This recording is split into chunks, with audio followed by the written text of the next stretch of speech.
and welcome to Eye on New Paltz. I'm Rosalba Correa. And I'm Katie Bonfensero. Here are today's top stories. In international news.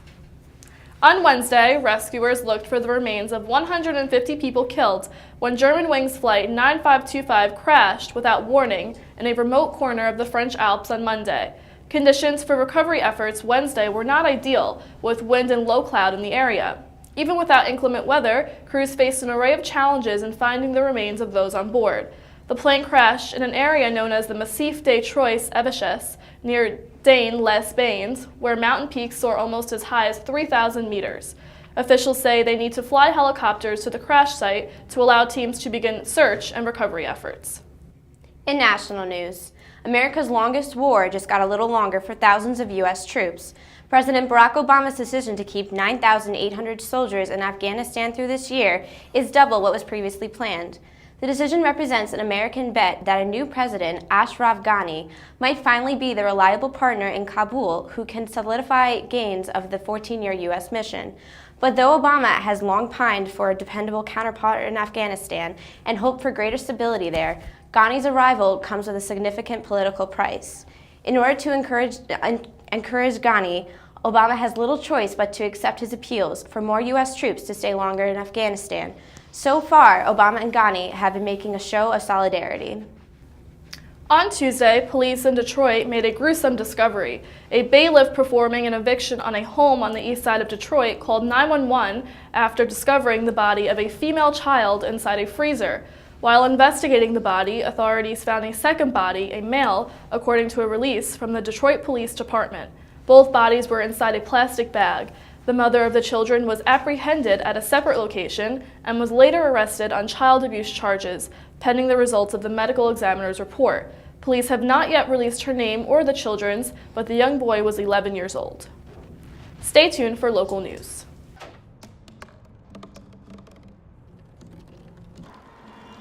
Everybody has a dream.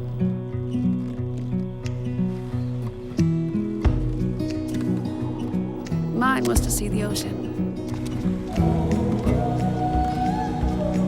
And with a little help, I made it.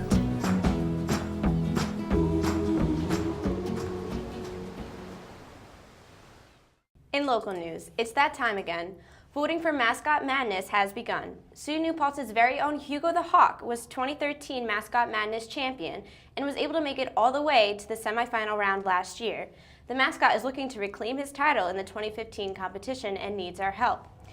We spoke with students to see how they have been supporting our popular mascot in the campaign. The 2015 SUNY Mascot Madness competition was kicked off, and Hugo needs your help. Students are encouraged to vote online and vote often for your favorite campus mascot. We spoke to students about whether or not they're voting and how they feel how the campaign's going. I'm absolutely stoked. I want Hugo to beat all the other SUNY schools because I think we're better than all the other SUNY schools. Right now I think we're up against Stony Brook, and I really want to beat them because Stony Brook blew out their last competitor. I forgot who they went against, but I really want to beat Stony Brook. New Paltz is using social media in new ways to kick off the campaign. The school has introduced things such as Snapchat filters featuring Hugo to help promote the campaign. You can follow Hugo on Twitter at Hugo the Hawk, or use hashtag Vote for Hugo and Mascot Madness. I think that the Office of Communications and Marketing has been doing a really awesome job at making a presence on social media, on Instagram, Snapchat, even Facebook. I'm consistently seeing them everywhere, and their new hashtag NPSocial is awesome. I think it's a really great way to increase the community or school spirit. Voting can be found at www.newpaltz.edu/Hugo. Here in the sub-atrium, I'm Naomi Calhoun for Eye on New Paltz News. You can vote for Hugo at newpaltz.edu/Hugo. Recently, New Paltz held a dinner honoring the work of campus police officers in regards to the high number of drug arrests on campus.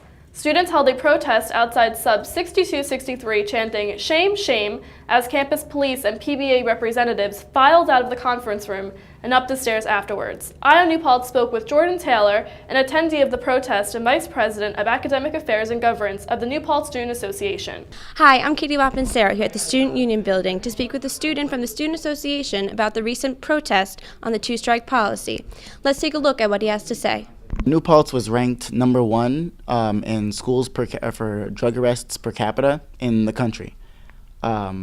So the Police Benevolence Association, which is the statewide police union, came to award our campus UPD for having the most drug arrests, which we saw as very problematic. The focus of police presence on campus should not be on minor, harmless, nonviolent offenses such as drug arrests. It should be, there are plenty of rape and sexual assaults that go on that go unsolved, more violent crimes that happen. That should be more of the focus.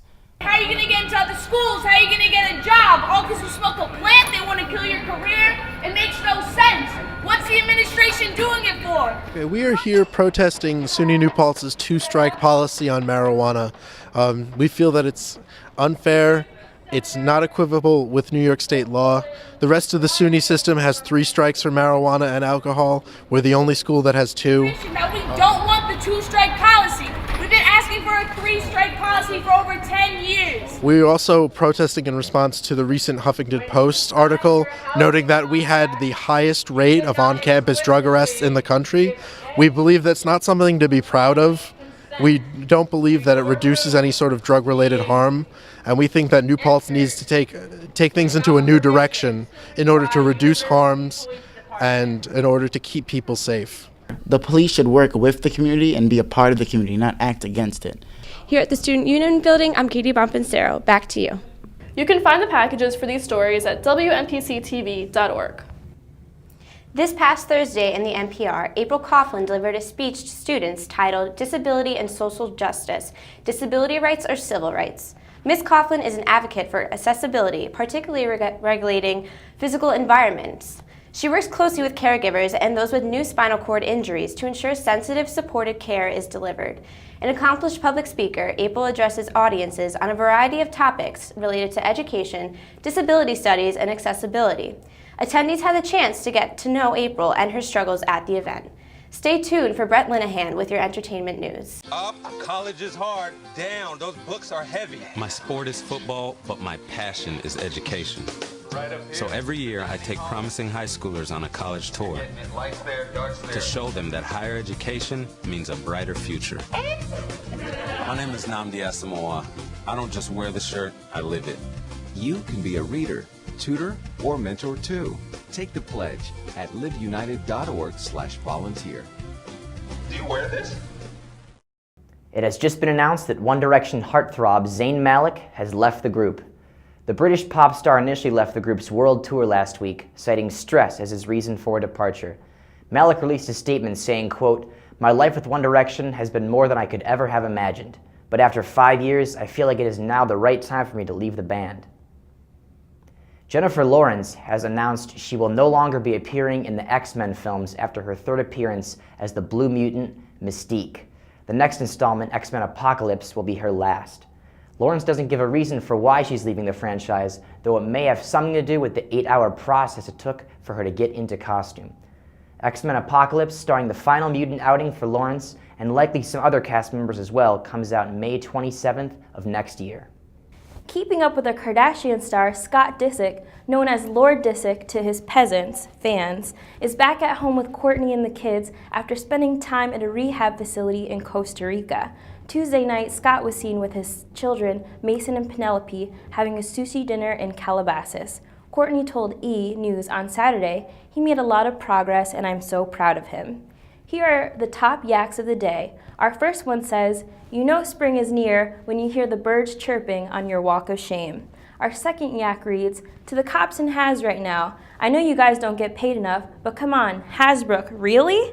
And now here's Naya with your sports news.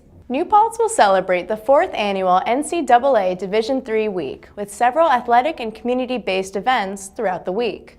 Division III Week is a positive opportunity for all individuals associated with Division III athletics to observe and celebrate the impacts of athletics and student athletes on the campus and surrounding community.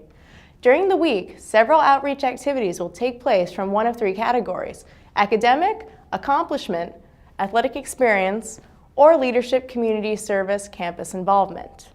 The 4th annual Division III Week begins Monday, April 6th and runs through Sunday, April 12th, 2015. Competing in its first match since returning from the Midwest, number 3 New Paltz men's volleyball team defeated host New Jersey City University 3-0 on Tuesday evening at Coach Charlie Brown Court. With the win, the Hawks have now won 12 straight matches and improved to 18-3 overall and 10-2 on the road. New Paltz will host Hunter on Thursday, March 26th at 7 p.m. That's all for this week's news. Thank you for joining us and tune in next week for your latest news.